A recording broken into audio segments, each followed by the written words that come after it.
Welcome to Big Blend Radio's Art Show, featuring Victoria Chick, a contemporary figurative artist and early 19th and 20th century print collector.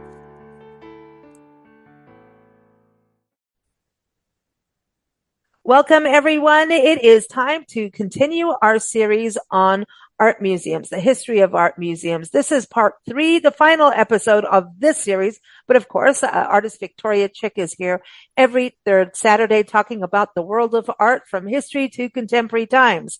And today we're going to get a little bit more contemporary with this whole feature that we've been talking about. We started with the history of museums around the world. I mean, we're talking about the very first museums, right? And then we talked about the history of art museums in America. And today we're going to get a little bit more into the more modern, right? The museums in the now times, right, Victoria? It's a little bit now, and getting into the architecture and how they all changed. Yeah. You know, when I'm looking at you, we're talking about like we're in part 3 now. So we're at the final part of where we are now, the 21st century. We're young now. Yay. Yay. Who thought we'd ever get here? I know. But this has been so fascinating. I've just learned so much. And it's just been, I'm still stuck in the cabinet of curiosities. I've been telling everybody about that. Like, it's still my favorite thing. Everyone, that was in part 1. The episode notes have links to part 1, part 2, and also the article for part 3. So you can see that and the images. And those links go over to the Southwest Regional Museum of Art and Art Center website. And that is a project spearheaded by Victoria. You've been working on, how long have you been working on creating this museum in Silver City, New Mexico, where you're based? Well, we've been talking about it for almost 12 years, but really been working on it. Yeah, but really I've been working on it for 10. And we were stumbling around at first because none of us had ever done this before. So we learned a lot, and we were able to put our learning into action. So right now we are waiting for a response for a grant that we have applied for. So we're kind of hoping that works out. And if that works out, then the sky's the limit after that. So this grant will help us. We have so much artwork, but this grant will help us get a really, really nice building to house. The building's crucial. It. And so, yes, right. So that's where we are right now. I want people to know, if you go to southwest-art-museum.org, you can go on there and read all about this amazing project. And also, like you say, the building is crucial, but at the same time, they're still doing a great service in showcasing part of the art collection on the website. You can go in and view the art, and you can read articles. There's so much on there. So I would say do that. And I know you've been part of different events as well. So it's a very important project. And, whatever we can all do as art lovers to support these kinds of projects really help. Not only is it something really good for Silver City itself as, oh, wow, let's go to a fine art museum, right? New Mexico is known as a state of the arts, right? Santa Fe, Taos, even Albuquerque. Yeah. But Silver City is, always been an art community, but this makes this elevates it to like, we're serious, y'all. Right? Well, people don't maybe realize how big how large a state New Mexico encompasses. I mean, we are, I think we're like the 5th biggest state anyway. And it's open space, a lot of it, but we have wonderful, wonderful art galleries, art museums, history museums, and so forth. But they're more focused in the north central part of the state. So down here in Silver City, in the southwest corner of the state, we feel like we really need to emphasize that we are an art center too, and we have wonderful collectors who have given a lot of artwork and told us, give us promises of more artwork. so that our museum will be American art from like in the middle of the 19th century up to today. And we're very excited about sharing it. I love it. I can't wait. I can't wait. I know this day is coming. It's coming. And then also all the education that goes with this, right? And how it benefits the surrounding communities of the southwest portion of the state, right? The land of enchantment, Right. So this is cool, and this is go ahead. If you're traveling on I-10, you've got to get 40 miles off I-10 and go up in the mountains. It's not down in the deserty area. It's in the mountains. Very pretty, very forested. It's gorgeous. I mean, you're the Gila Wilderness area, the Gila National Forest, the Gila Cliff Dwellings are there. Really amazing history, art, good food, wonderful bed and breakfasts, and it's just a wonderful destination. And I know, all the tourism entities that we work with, and just other associations that I, read all the statistics of what's coming, and predictions. And this year is going to, and going on, road tripping is back, and it's really been on an upward slant since COVID. And Nancy and I are huge proponents of that. Road tripping is fun. We do it permanently. And I think, this is a thing for, you say, if you're traveling down I-10, I know a lot of people, especially during summer, that's going to be happening. So make the detour, and not only just go into Silver City, plan to stay there. There's so much to experience, and a lot of art, and a lot of art events. May is coming up, and you have the largest free blues festival in Silver City that I've been wanting to go to for years. It is just timing has never happened, but I want to go to your blues festival. It's wonderful. It is wonderful. Yeah, it's very laid back, very family oriented. We've been doing it for years now, and we have a big crowd, but it's not. It's a calm crowd, people who really enjoy music. Mm-hmm. Yeah, exactly. And then, you go and do galleries it's normally over Memorial Weekend, I think. So, if you go to visit Silver City, you'll find it. But also you've got like a clay festival that happens, a writing festival. There's just so much, and it's close to Tucson. So it's really, and, it's between El Paso and Tucson. And it's, just south of Albuquerque. It's a beautiful drive to Silver City from Albuquerque, and, not far. You can go to Hatch Chili's, during, come on, man. It's gorgeous. You gotta go. You gotta go. We got to see you and Mike. It wasn't that long ago, but we did finally get to see you after a few years. And I think we do that. Is it every 2 years we come by? I think it is. It's like every 2 years or so. Yeah. I think we've managed to make that happen, and we want to, because there's always new murals in town. And, anyway, I didn't know we were going to do a Silver City show, but I'll talk about Silver City until the cows come home, because I love Silver City, and obviously you do because you live there, and you got us going there. It was, all you and Mike going, come on, if we're here, you have to come here. All right, we did. So, but you're very compliant. Whatever you guys say, all right, we'll go. But I love this. We're getting into art museums now, and reading your third article in this series, it just makes me think about the art museums that we've been to.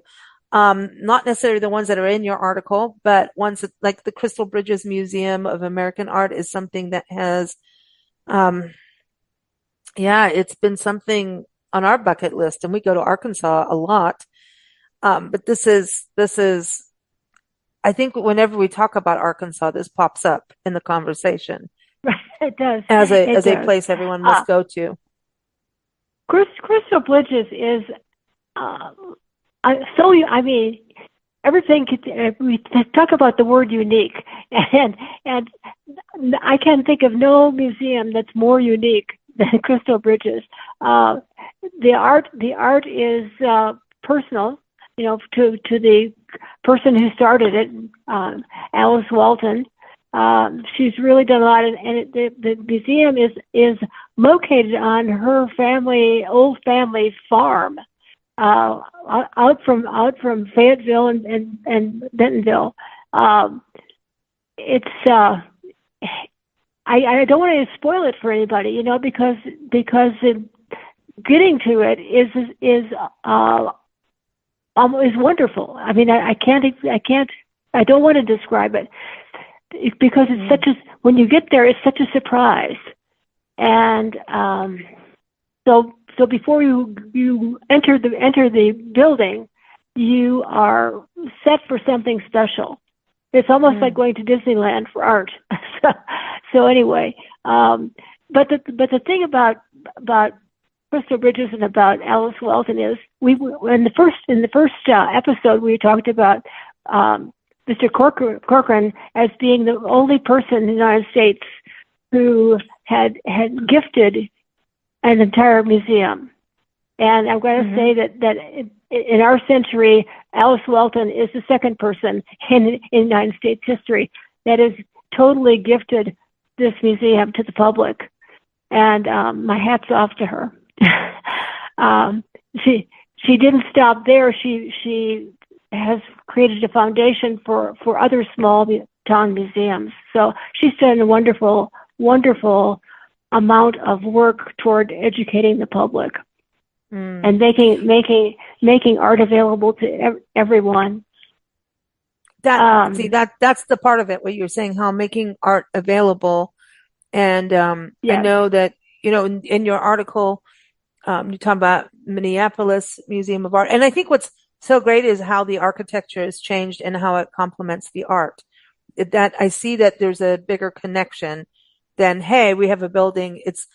And with what you're doing with the art museum, are you seeing that, like, you're wanting art to be accessible to everyone for youth that are in your neighborhoods and in the teeny little towns on the hillsides of New Mexico? It's like the coffee that comes from the hillsides of Colombia. Well, you want the people in these little towns and the kids and everyone to have this experience, right? And that's that accessibility. Yes. But in this article, what I've seen is the common denominator is how the art and the architecture go together as an experience. So is that something that, when you were writing this article, were you thinking about that in regards to what you're doing with the Silver City Museum? It's not a Silver City Museum, sorry, the Southwest, Regional Art Museum in Silver City, an art center. Are you looking at that too, about like, it's not just any building, like someone could come and go, here's a building, and you may go, okay, that's great. Maybe we'll have to use it for now, but we're going to do additions later. And this is what it needs to be for what the art is. Like, there has to be some kind of vision, right? For that. Yes. Does that make sense? Yes. You know what I mean? Well, I know what you mean. Now, one of the things that our group talked about when we were trying to develop what we could do and what was possible for us to do is the fact that the Southwest New Mexico is largely agricultural, has some small towns, but we wanted to make art accessible to everybody. Right now, I mean, people, we think about children as not being able to get around, but adults aren't that able to get away either from their work or from the things that they have to do around their home. And so right now it takes, if you live down here in, say in Deming, and you wanted to go to see the new Georgia O'Keeffe Museum, that's going to be a 2-day trip. We're in the same state, but there's so many mountains. Our roads don't go direct; they go around the mountains. So you have to drive. You have to drive, 7 hours at least to get to the place where these museums are. Then you have to come back, and that's a day right there. So you wind up having to stay over, which is nice, but there's a lot of people that can't do that. They like to have a museum. We want to have a museum here so people could just drop by. If they have 2 hours in the afternoon, just they don't have something planned, just to be able to drop by the museum, or even less time. so that it becomes a fun thing without having to plan. And one of the reasons that we wanted to do that is that or the ones that make us able to do that is that we have enough artwork that we're going to change our exhibitions every month on at least one gallery. So we're having 3 galleries, and one will be changed, so that there'll always be something new there for people to see. And that's the thing. You have this vision of how you're going to do things, and you're going to have 3 galleries. So when you're looking at buildings, you have to have something that you can either add onto or that will fit your vision, right? And be able to show art well. There's a museum we went to in Natchitoches, Louisiana, and this is not an art museum, but I think where I'm going is with the architecture is really interesting. It was a multi-million-dollar building, and it's the Louisiana Sports Hall of Fame, and it's also a state museum for Louisiana history. So you go in there, they share this building, and I didn't know I was interested in the sports thing until I went in there. Really, it's fascinating. And also shows, there's art history in there because of Clementine Hunter and then all the writers that come from Natchitoches. And anyway, so this museum, when you look at on the outside, is kind of metal ridges kind of thing, but the whole building was designed to show the history and the earth and water of Cane River Lake, which is right there. It's its front yard is a lake. You have this brick street that was saved by women who all sat in the middle of the road and would not let them tear up the bricks because they were over 100-year-old bricks. So they won that. So there's this circular little, traffic circle, very, very small. And the museum is there. And then across from it is gardens, some historic buildings, way, way historic buildings, and Cane River Lake, which is a little oxbow, really, and was originally the Red River, but that got logged and jammed, and that's a whole other conversation. But you go in, and so like the outside is like, this is what the water bank, like the bank of the water is. Like this is the red dirt, right? You go in, and it's like you're walking through tunnels. It's like what you were saying about crystal bridges. You don't want to spoil it for someone, but it's like you're walking through these, and it's like you are in the path of the water.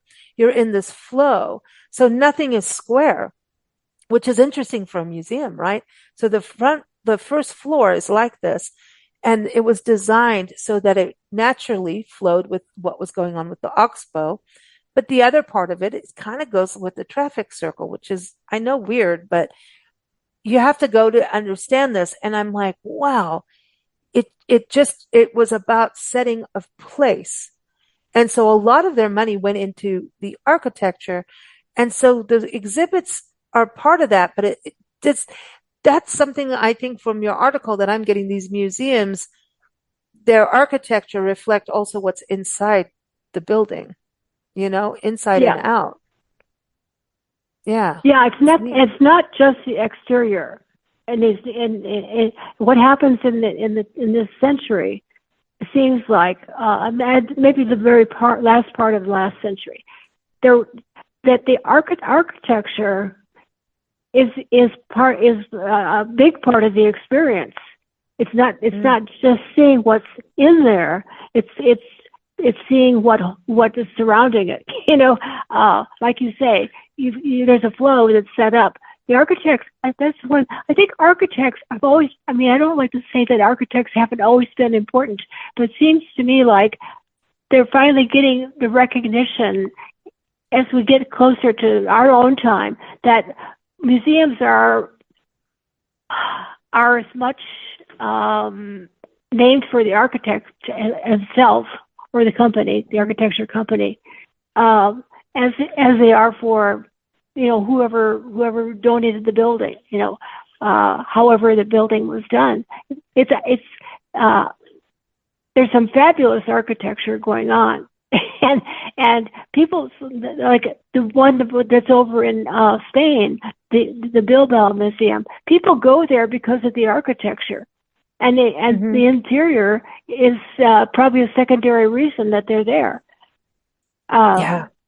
But the architecture of that one was so unusual, and the materials were so unusual that was the big reason for many people wanting to go. Kind of like Salvador Dali Museum in Tampa and stuff, and I think there's one in Spain. Yeah. And I want to go because it's just weird. Well, it's Salvador Dali. I'm sorry. Yeah. Well. Okay. Yeah. Surrealist Museum. So yeah, I'm not supposed to say weird, but he was trippy, man. His stuff was trippy. I'm a fan of his work, so I'm not that crazy, but yeah. So let's go back to some of the museums too in your article, because majority we're talking about the American museums. Like you start off talking about like the Nelson Gallery, the Atkins Museum in Kansas City. And man, again, here we go. Then we're going to go to Ohio and then St. Louis, Minneapolis. Victoria proves once again that the Midwest knows their art. They do. Yeah. Well, listen, the Midwest, when those museums were built in the 20th century, but in the first part of the 20th century, they were inspired by the Metropolitan Museum in New York. And the hugeness of it and the architecture that was used. So all these museums that we talk about are based on more or less classical kinds of architecture. So they all have columns in front. They have kind of some of them are built on hills, so that you look up to them. It's almost like you're going to a temple of art. It has a sort of a religious overtone to it. So.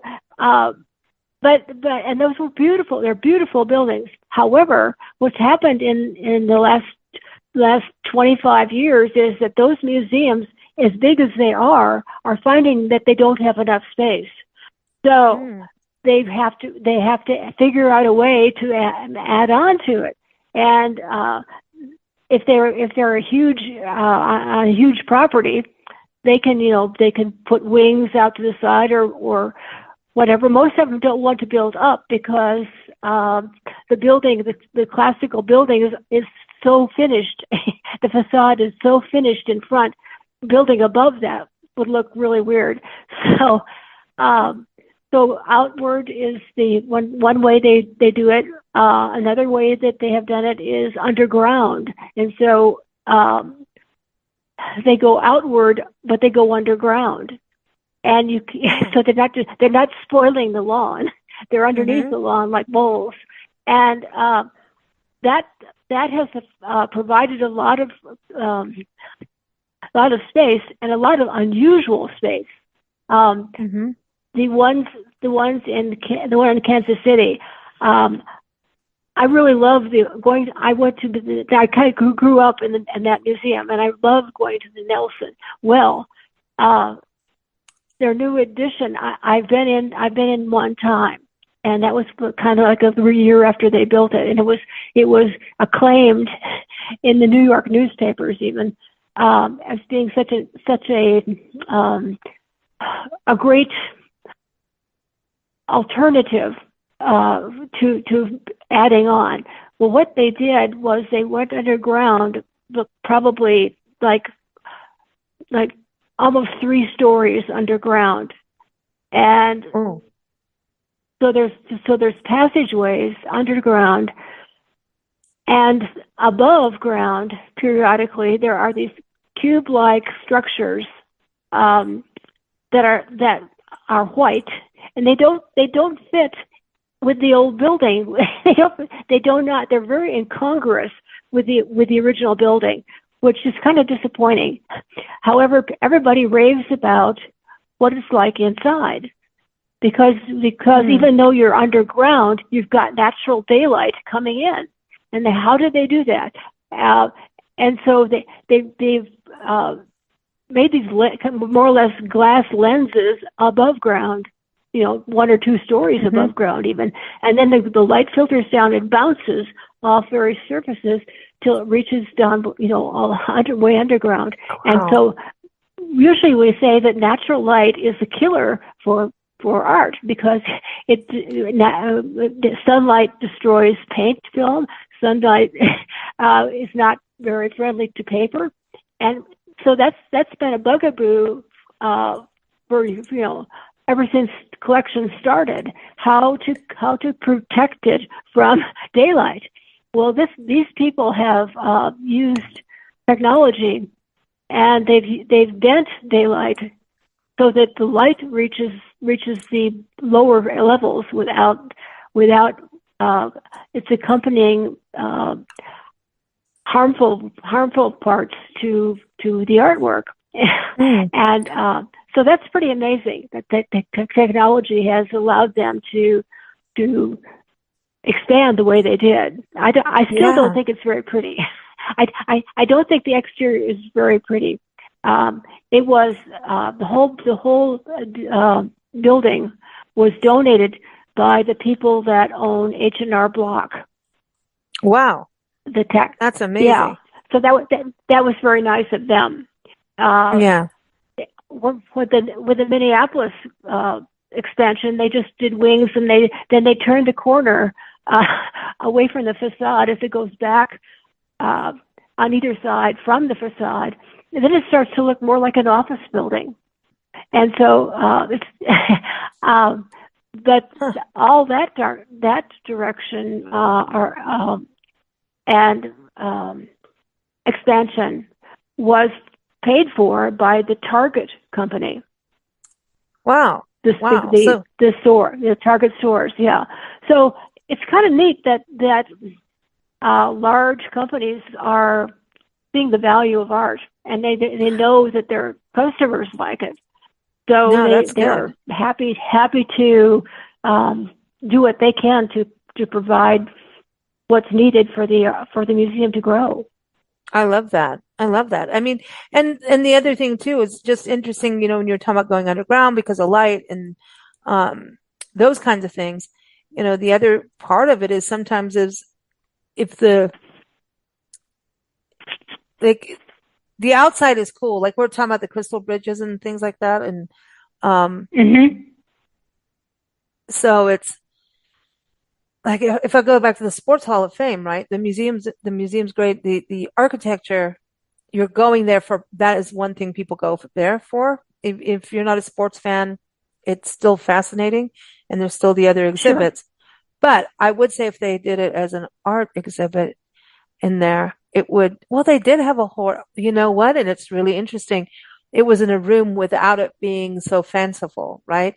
So, like, you don't want the architecture to compete with the art that's in that room. Does that make sense? Like, no. You do. Yeah, and the architect will try to enhance the art rather than compete with it. Yeah, they really do. They think about that. Yeah, because I remember they had, the last time we were there, they had Martin Luther King Jr.'s hearse while we were there. I was kind of chilling to, like, whoa, but they do a lot of history. And then upstairs they had this one wing, and it's like a revolving exhibit. And this was a photography exhibit. It was like a local artist. It was of people of that region. It was just really good historic photography that really shared some stories that I was like, please let me stay. And I had to keep going and move on to the next place we had to go, which I really wanted to stay and soak that up.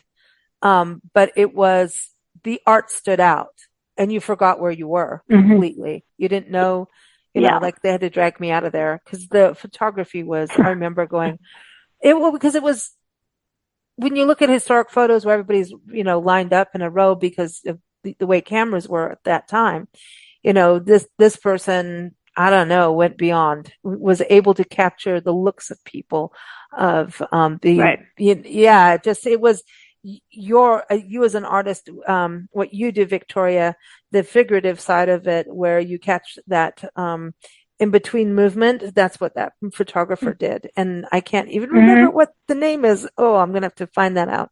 I'll probably have it in my files, but I was just transfixed by it. So the architect, I can't even tell you. I think the room is probably the most boring architecture room. Like here's your few walls, but they had the lighting done where the walls were almost dark and everything was lit Mm-hmm. up because it was a smallish room, but everything was lit up on the exhibits, but the rest of it was dark. So it really stood out. Right. That was the Right. centerfold, you know?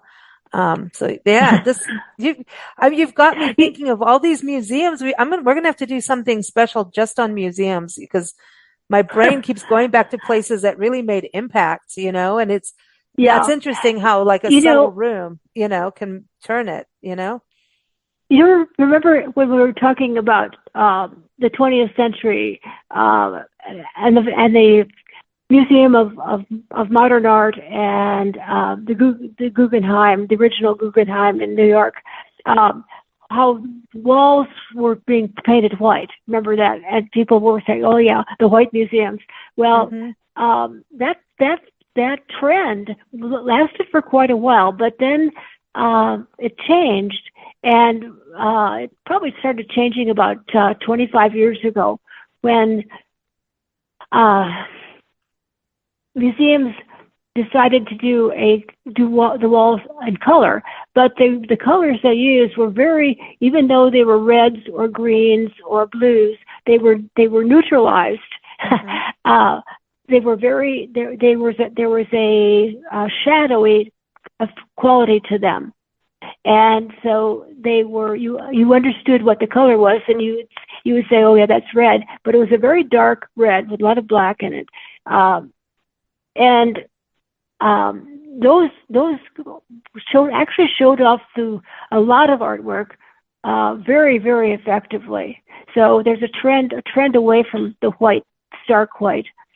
And I think that's still going on. And I think it depends on the place, but that white, yeah, because if I think about those walls, they were just dimmed down so that everything. Yeah.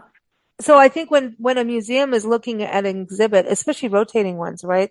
They have to still go, okay, how are we going to do this the best? Because sometimes those Yeah. rotating exhibits are costly for museums. It's not all free. I just want people to understand that too about a museum. These rotating, Yeah. these traveling exhibits cost, and the care for them is crucial. The liability Right. of them, that's a whole other show.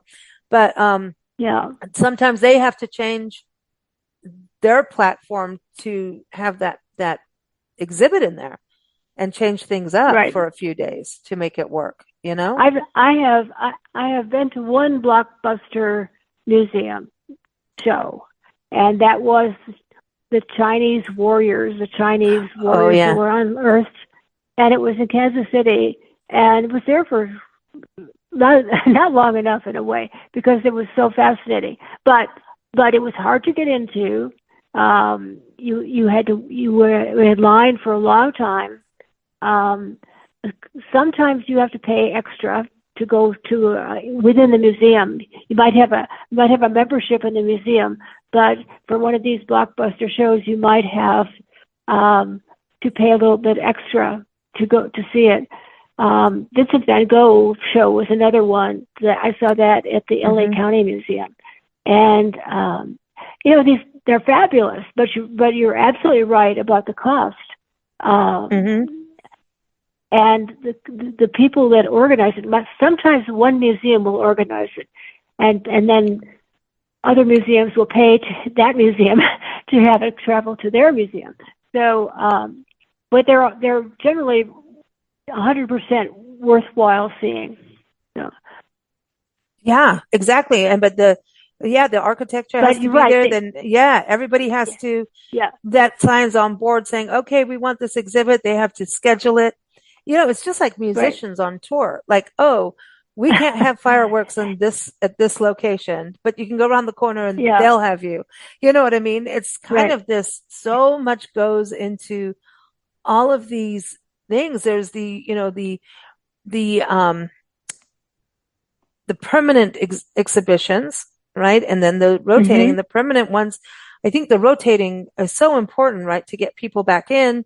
And I don't care how many times you see a permanent exhibit, like an exhibit, you're going to find something new every time you go back. I think so. I mean, I talked to Lance at the Grazia Gallery. Well, you I always are, bring him up. He always says he sees something new every day, and he's been at that gallery as executive director for over 30 years or something. Everybody, you're a different person every time you go into the museum.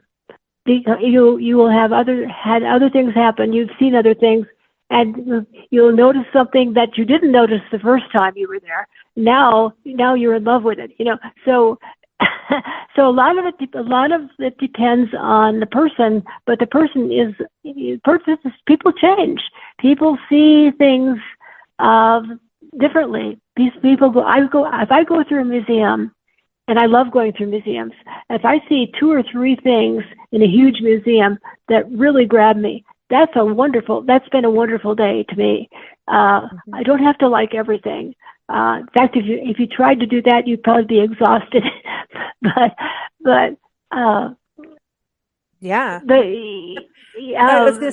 We just did an interview with an author yesterday. We were talking about the same thing about rereading a book that you read like 10 years ago. You'll reread it, and it's completely a new book because you've grown.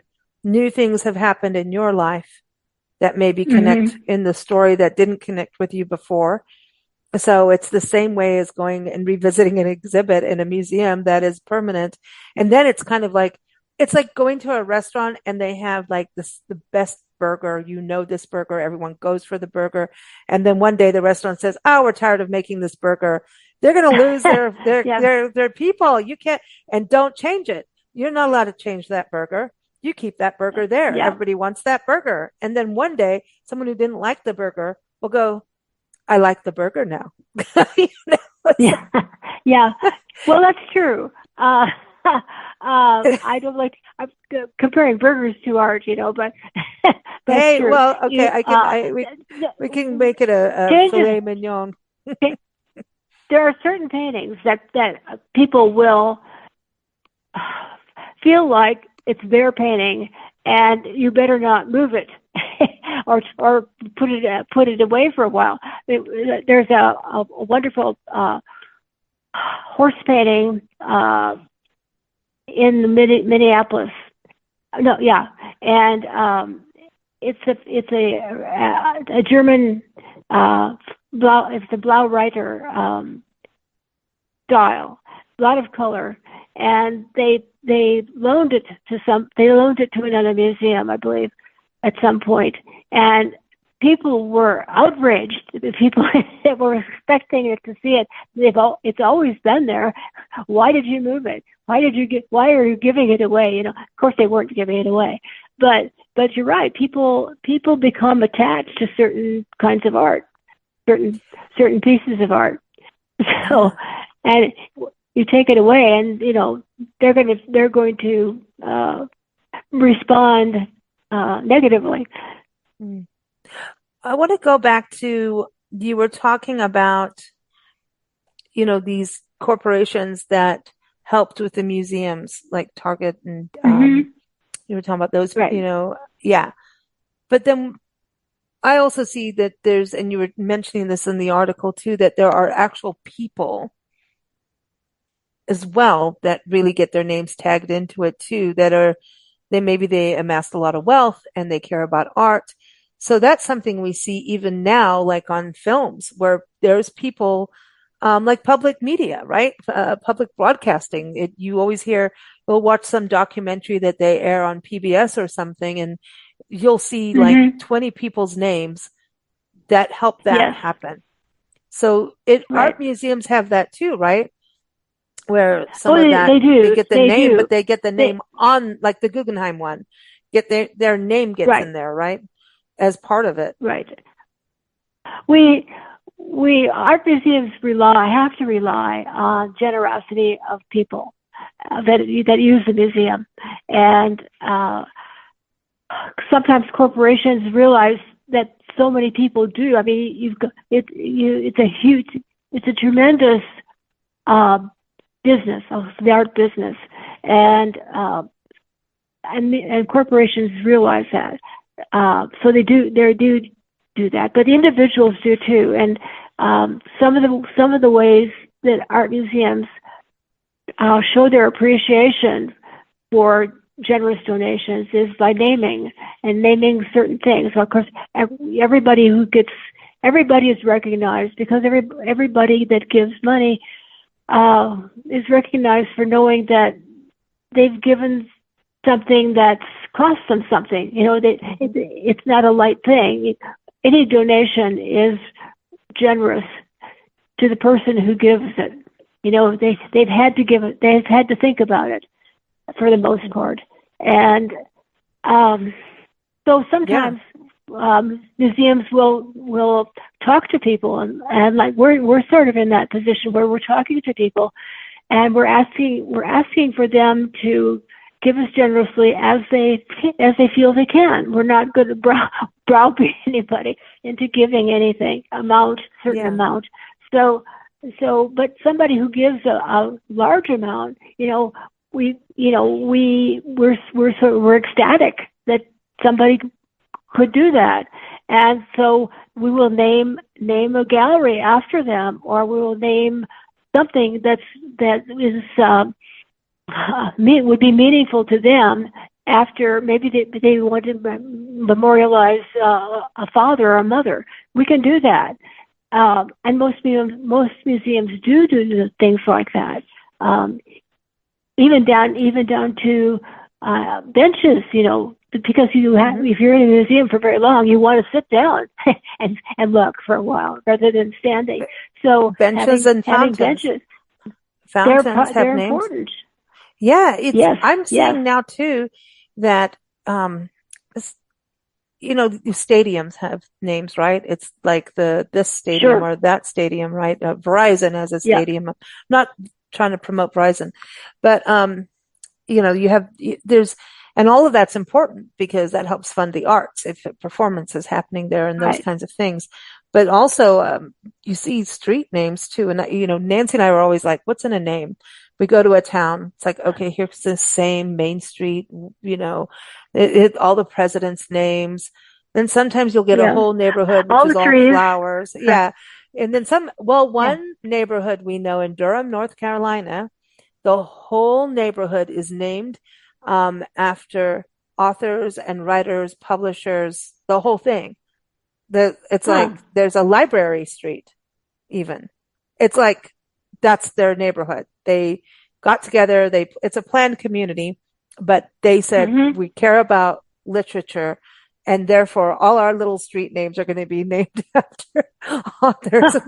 I think that's so cool. But I'm seeing this change happening in places that, more in the newer places, because what has happened, right? You can't take Main Street away, but street names, I mean, even, okay, so I was talking about Martin Luther King Jr., right? So when he passed away and there was, the civil rights movement and everything, and part of his legacy with people ended up being also, being on street names was part of a recognition of him across the country. And so that I find interesting in regards to even the art movement, because sometimes there are communities we've been to that have artists' names on it.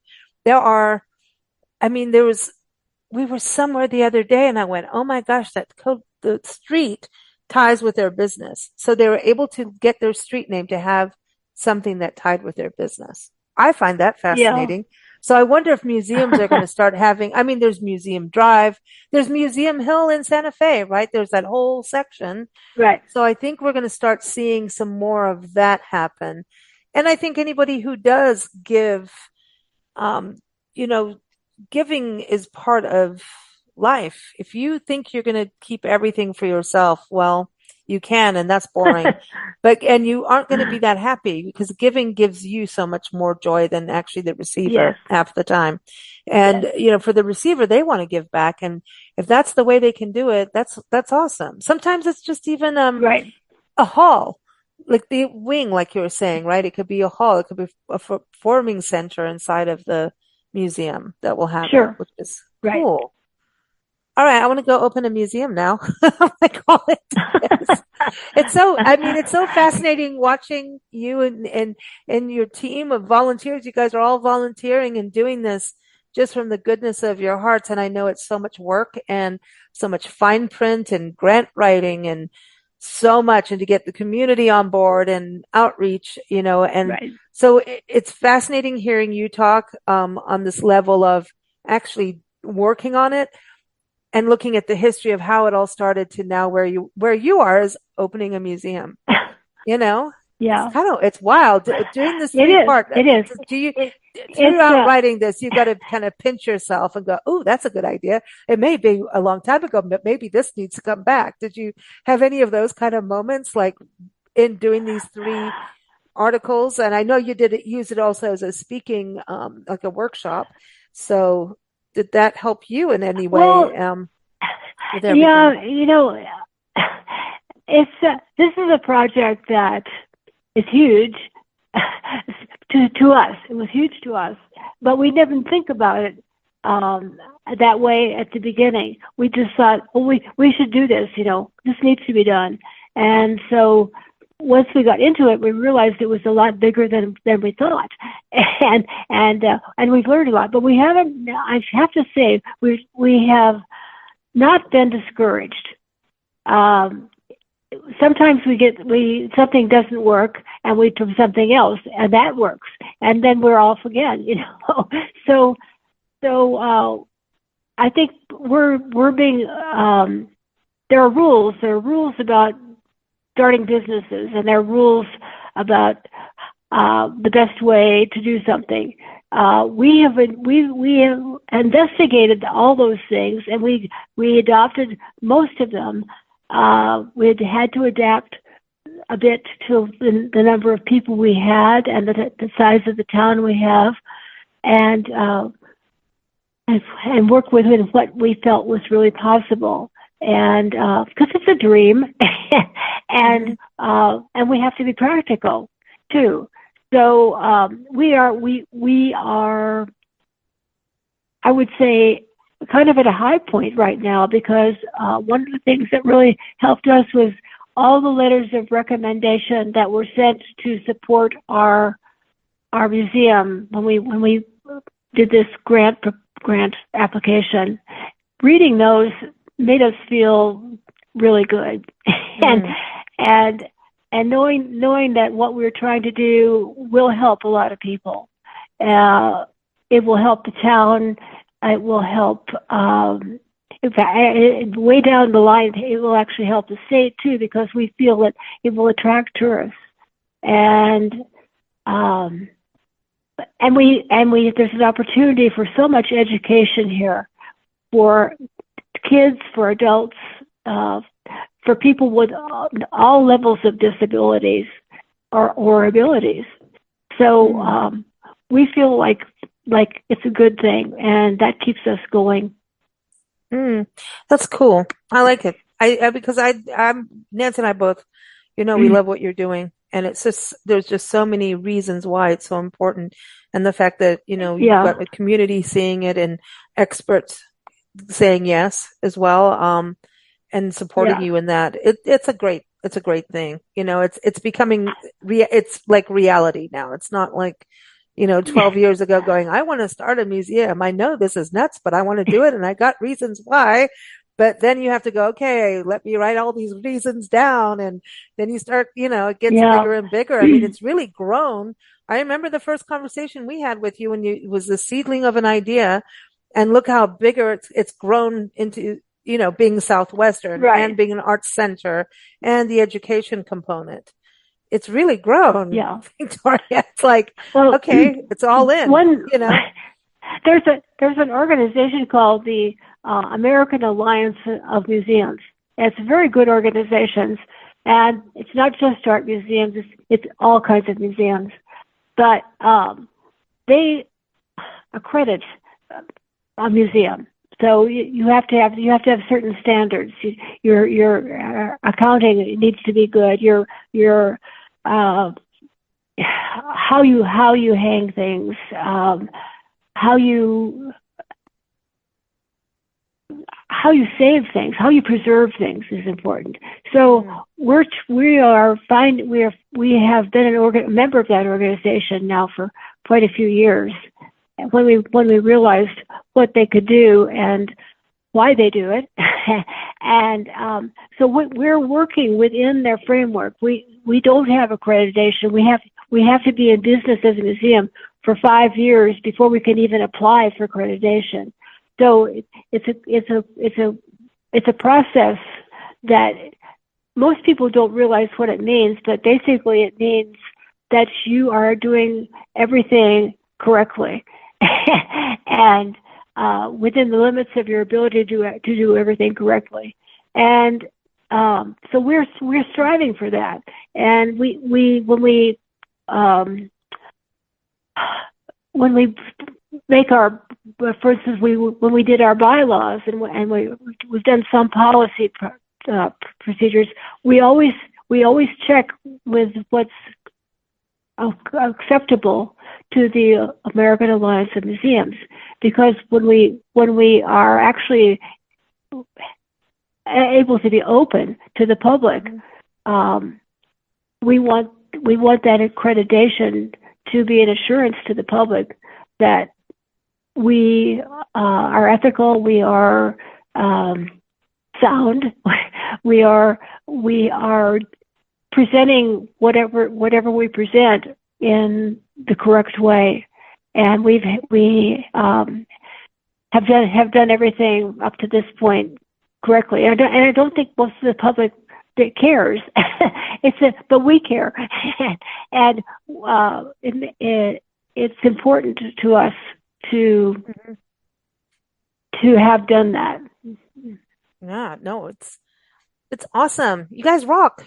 It's something everyone has got to go and be part of if you can.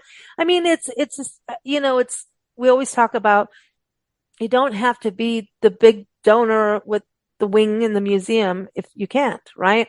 But something small contributions all add up to the wing, and it doesn't mean that something won't happen with your name somewhere, but sometimes just knowing you are part of it, that is some pride to have. And it's pride for your generations too. It's something that you're ensuring is there for future generations, for a community, for visitors, because museums reach people around the world. I mean, even right now, having the art on the website, that's still, it's reaching people. But as we all know, it's always better if you can be there.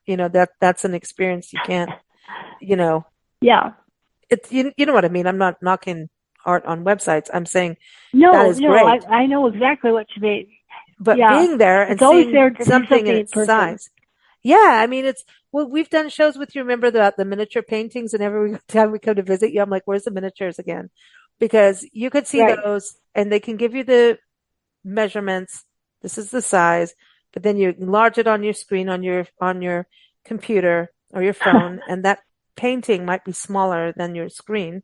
And so you're not, it just is, the context is important. So, I think museums always put things in context, and it's cool. It's cool. Well, thank you so much. Always fun, Victoria. Man, we have really covered some ground over these last few episodes. I think next month we'll lighten it up a little bit, but you never know. You never know what's going to happen. But I know we always have we always have rabbit holes to go down. So, we'll be back next month, everyone. Again, keep up with Victoria at victoriachick.com. And, the links for the articles and past episodes are all in the episode notes. Or you can go right to Southwest Regional Museum of Art and Art Center, their website, which is southwest-art-museum.org. Everything is in the episode notes. And go to the articles section on the website. And then, of course, it's got an About Us. You can go see the art and the collections as well if you go on the website. And go to Silver City. It's fun. Thanks, Victoria. It sure is. We have nothing here but fun. Oh, yes, that's right. And hard work if you're in Victoria's team. Thank you for listening to Big Blend Radio. You can view Victoria Chick's artwork at victoriachick.com. Keep up with us at bigblendradio.com.